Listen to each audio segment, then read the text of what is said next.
Hello students. आज के session में मैं आप सबका स्वागत करता हूं।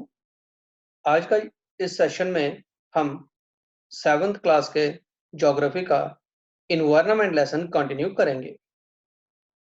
इस लेसन में हमने पहले पढ़ा कि इन्वायरमेंट क्या होता है और उसके कौन-कौन से कंपोनेंट्स हैं। तो अगला टॉपिक शुरू करने से पहले हम एक बार पहले पीछे वाला टॉपिक रिकैप्चुलेट कर लेते हैं, एक बार उसे रिवाइज कर लेते हैं कि इन्वायरमेंट क्या होता है। Surrounding around us including all living and non living things. हमारे आसपास पाई जाने वाली जितनी भी लिविंग और नॉन लिविंग थिंग्स हैं जो हमारे सर्वाइवल के लिए, हमारे जीने के लिए जरूरी हैं, वो सारी चीजें मिलकर हमारा क्या बनाते हैं, इन्वायरमेंट। इसमें हमने पढ़ा कि इन्वायरमेंट के कौन कौन से कंपोनेंट्स हैं। तो इसमें मेन दो कंपोनेंट थे, एक नेचुरल कंपोनेंट और एक ह्यूमन मेड या man made component. Natural component में हमने पढ़ा बायोटिक और एबायोटिक कंपोनेंट। बायोटिक कंपोनेंट आ गए living components including plants and animals, और नॉन लिविंग कंपोनेंट में आ गए air, land, soil, sunlight, water. All these things are necessary for our survival. दूसरा है ह्यूमन मेड कंपोनेंट। तो उसे अगर हम आगे कंटिन्यू करेंगे, और हमने नेचुरल एनवायरनमेंट में हमने और क्या पढ़ा, लिथोस्फीयर, एटमॉस्फेयर और hydrosphere. Land part is called as the lithosphere. All water bodies comes in the domain of hydrosphere, और जो एनवेलप ऑफ एयर है वो किस में आता है, एटमॉस्फेयर में। तो आज इस लेसन का हम आगे इस लेसन को कंटिन्यू करते हैं और इस लेसन का आगे नेक्स्ट टॉपिक पढ़ते हैं। इस लेसन का जो नेक्स्ट टॉपिक है that is the ecosystem. Ecosystem की बात करें तो किसी भी पर्टिकुलर एरिया में लिविंग और नॉन लिविंग थिंग्स दोनों मिलके रहते हैं। वो दोनों एक दूसरे के साथ इंटरेक्ट करते हैं। लिविंग और नॉन लिविंग थिंग्स दोनों एक दूसरे पे इंटरडिपेंडेंट करते हैं। तो वो इंटरेक्शन से एक कम्युनिटी बन जाती है, एक सिस्टम बन जाता है। उस सिस्टम को हम क्या कहते हैं, इकोसिस्टम। तो इकोसिस्टम क्या हो गया, ये एक ऐसा सिस्टम जो ऑर्गेनिज्म से बनता है, और ऑर्गेनिज्म क्या करते हैं, अपने इन्वायरमेंट और आपस में इंटरेक्ट करते हैं। ऑर्गेनिज्म ऑर्गेनिज्म पे डिपेंड करता है, ऑर्गेनिज्म इन्वायरमेंट पे डिपेंड करता है, इन्वायरमेंट ऑर्गेनिज्म पे डिपेंड करता है। तो वो जो इंटरेक्शन करके एक सिस्टम बन गया, एक कम्युनिटी बन गई, that is called as the ecosystem.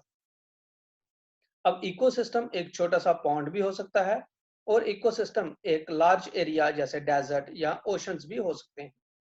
अब पॉन्ड की अगर हम बात करें तो पॉन्ड में लिविंग और नॉन लिविंग कंपोनेंट दोनों, मतलब इकोसिस्टम में दोनों चीजें आएंगी। तो लिविंग कंपोनेंट अगर हम एक पॉन्ड में देखें तो क्या है, उसमें फ्रॉग्स हो सकते हैं, उसमें फिश हो सकते हैं, उसमें छोटे छोटे एक्वाटिक माइक्रो ऑर्गेनिजम्स हो सकते हैं, उसमें प्लांट्स हो सकते हैं, एक्वाटिक प्लांट्स हैं, वहाँ पे फ्लावर्स हो सकते हैं। वहाँ पे नॉन लिविंग कंपोनेंट वाटर है, वहाँ पे लैंड है, उस वाटर में डिजॉल्व्ड गैसेस हैं, उस वाटर में पेनिट्रेट करती हुई सनलाइट है। तो वो सारा लिविंग और नॉन लिविंग कंपोनेंट मिलके उन्होंने क्या बना दिया, पॉन्ड को एज ए इकोसिस्टम। ऐसे ही बड़ा सा ओशन भी हो सकता है, डेजर्ट भी हो सकता है। तो इकोसिस्टम में क्या हो गया, लिविंग और नॉन लिविंग कंपोनेंट दोनों एक दूसरे से इंटरेक्ट करके एक सिस्टम सा बना देते हैं। That system is the ecosystem. अब इसमें आप इस पॉन्ड इकोसिस्टम में आप देख सकते हैं जो अभी आपको मैंने समझाया कि इसमें लिविंग कंपोनेंट आ गए, फिश है, कुछ माइक्रो ऑर्गेनिज्म, कुछ इंसेक्ट इसमें जो है वो तैर रहे हैं, फ्रॉग है, यहाँ पे टर्टल्स हैं, प्लांट्स हैं, this all are living things. उसमें वाटर है, उसमें डिजॉल्व्ड गैसेस हैं, लैंड है, यहाँ पे लैंड पार्ट है, पानी जो है नीचे, इसमें सॉइल है, नीचे लैंड है, ऊपर सनलाइट है। तो birds, animals, plants, land, all these living and non living component made this pound a small ecosystem. इसके बाद हम on the basis of their origin की ये कैसे बने हुए हैं, इसके बेसिस के ऊपर हम इकोसिस्टम को डिवाइड करते हैं टू कैटेगरीज में। एक आ गया नेचुरल इकोसिस्टम, और दूसरा आ गया आर्टिफिशियल या man made ecosystem. Natural ecosystem की बात करें तो इसमें जो भी कंपोनेंट्स हैं, वेदर लिविंग और नॉन लिविंग, या कह सकते हैं हम बायोटिक या एबायोटिक कंपोनेंट, वो सारे के सारे नेचर द्वारा प्रोवाइड किए गए हैं, नेचर ने ही हमें दिए हुए हैं।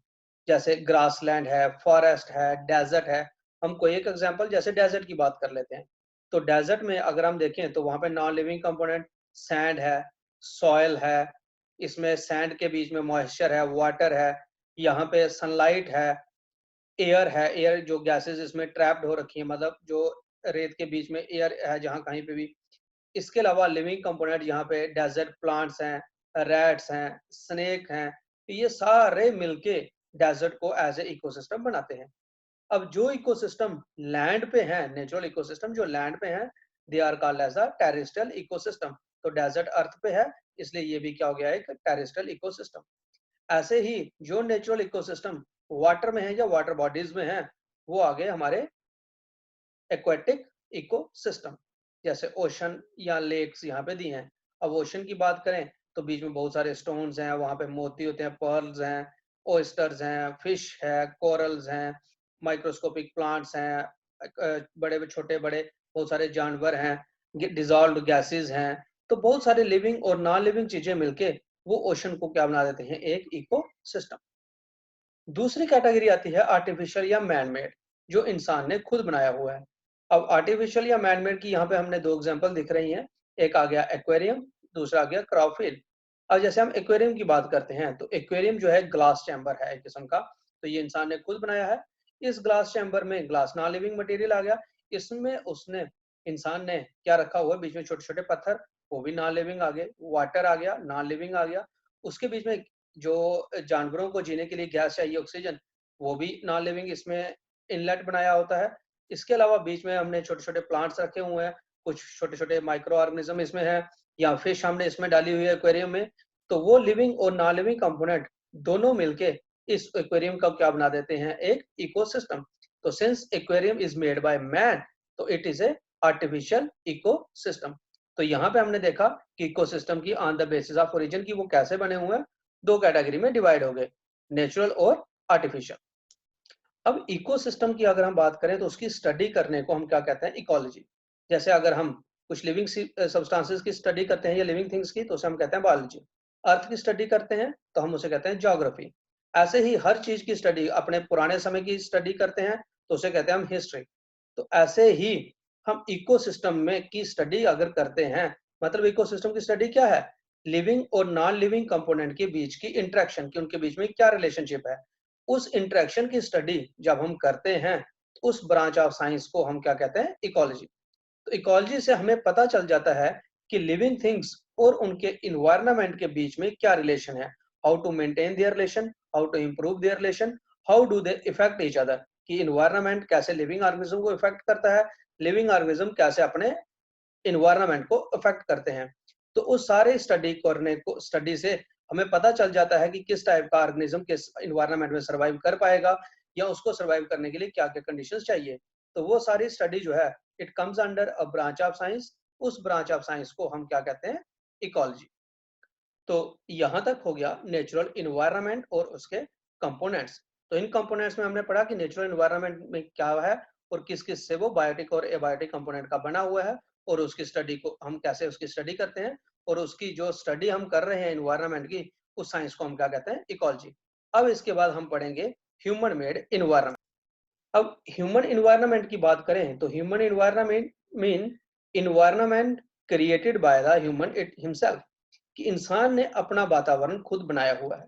हम अपने वातावरण की बात करें तो हमने अपने इन्वायरमेंट में क्या बनाया, बड़ी बड़ी बिल्डिंग्स बनाई हैं, बड़े बड़े शॉपिंग मॉल्स बनाए हैं, हमने रोड्स बनाए हैं, हमने ब्रिज बनाए हैं, हमने बहुत सारी चीजें अपने लाइफस्टाइल को इम्प्रूव करने के लिए या अपनी लग्जरियस लाइफ को जीने के लिए हमने अपना इन्वायरमेंट खुद क्रिएट किया है। बेसिकली हमने क्रिएट नहीं किया, हमने अपना नेचुरल इन्वायरमेंट डैमेज किया है। लेकिन since it is whether it is a destruction or creation, all is created by the human himself, तो हम उसे कहेंगे human environment.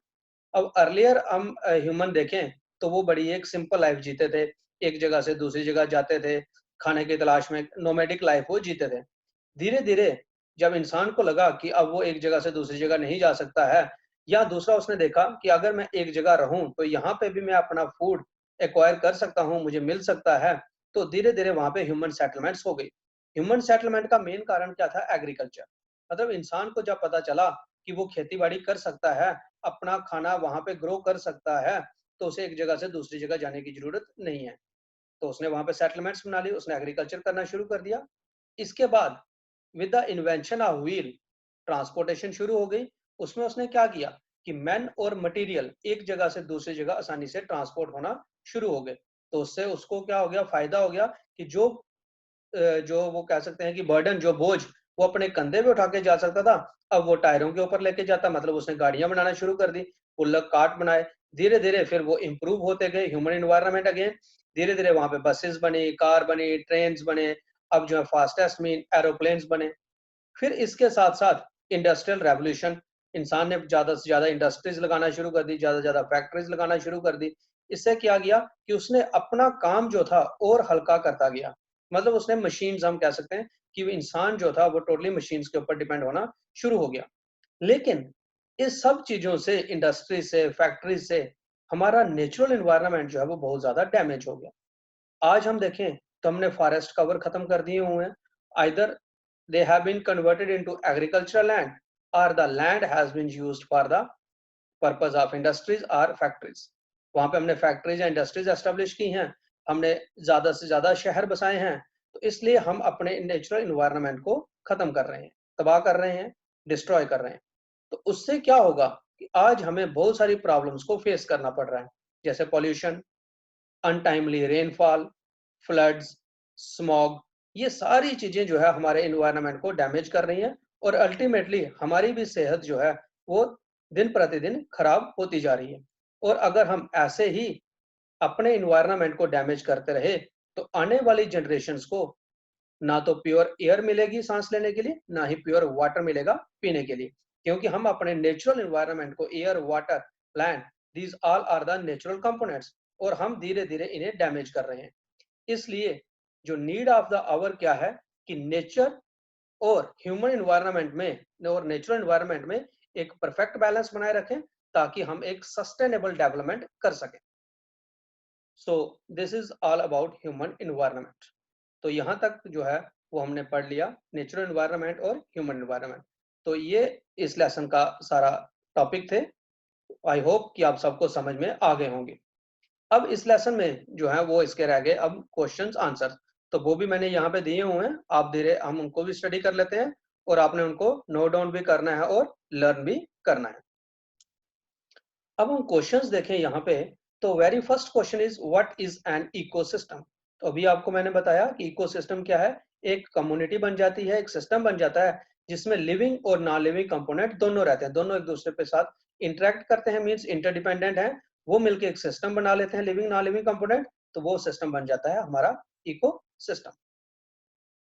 Next is the what do you mean by natural environment. तो again natural mean provided by the nature, तो nature ने हमें living और non living component दोनों दिए हैं। Living components are the biotic components और नॉन लिविंग कंपोनेंट आगे एबायोटिक कंपोनेंट। तो इसमें मतलब plants, animals, air, land, water, all is included in the natural environment. Question number 3 is what are the major components of the environment. Environment के two major components हैं, एक है natural component जो nature ने provide किए हैं, और दूसरा ह्यूमन मेड एनवायरनमेंट जो हमने, इंसान ने खुद अपने एनवायरनमेंट में नई नई चीजें जो है वो बनाई हुई हैं, like building, bridge, monument etcetera.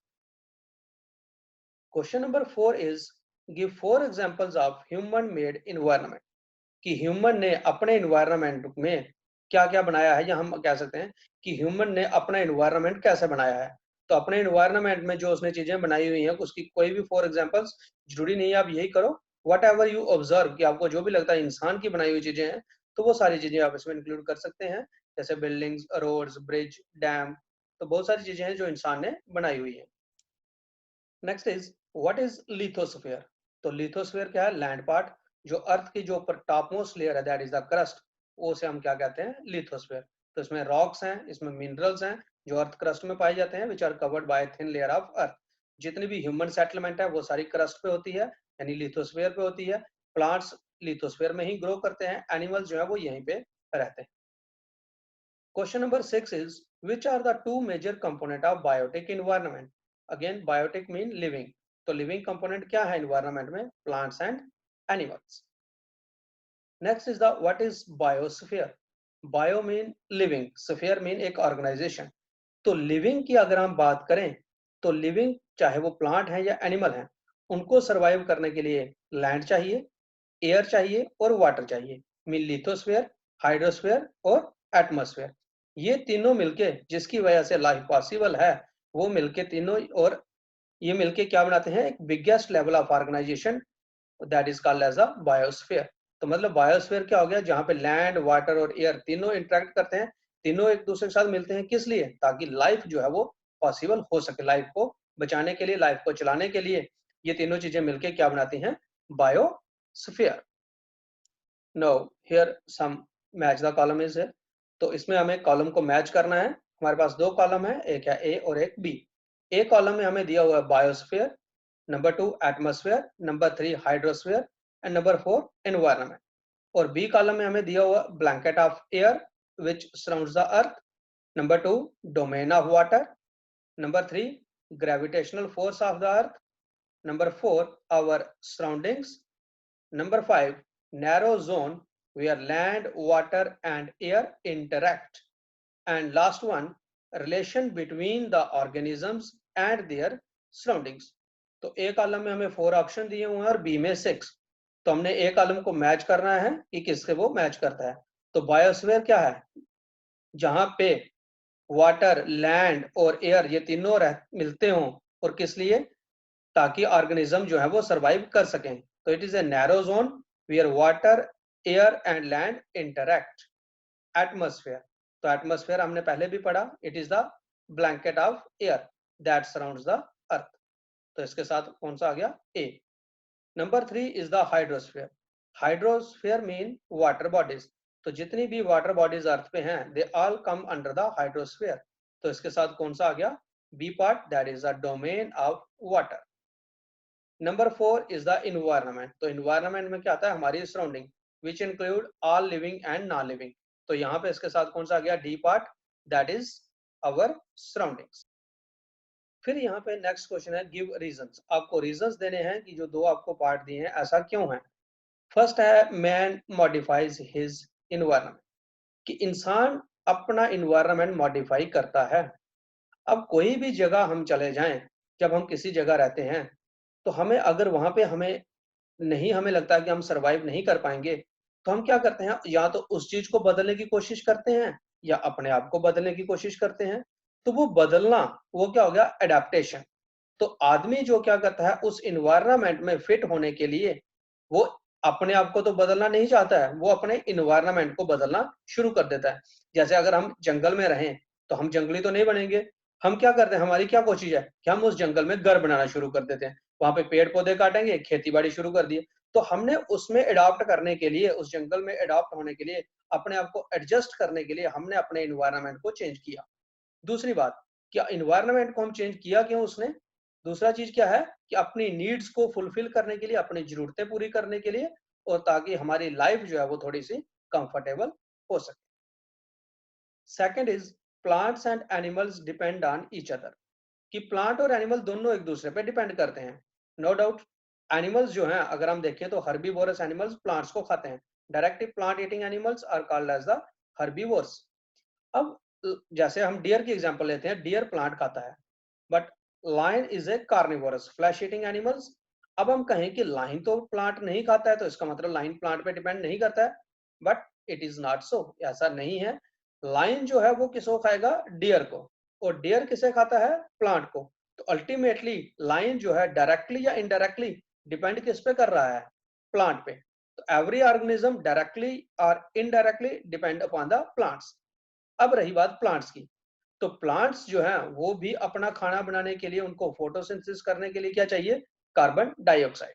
अब वो कार्बन डाइऑक्साइड कहाँ से आएगी? जो एनिमल सांस, जो हम कह सकते हैं रेस्पिरेशन के दौरान सांस छोड़ते हैं तो कार्बन डाइऑक्साइड रिलीज होती है। इसके अलावा ह्यूमन एक्टिविटीज, जैसे हम कोई चीज जलाते हैं तब भी कार्बन डाइऑक्साइड रिलीज होती है, तो कोई गाड़ियां चला रहे हैं तब भी कार्बन डाइऑक्साइड रिलीज हो रही है। तो number of activities of humans release the carbon dioxide, and that carbon dioxide is taken by the plants, और प्लांट्स उससे क्या बनाते हैं? अपना खाना।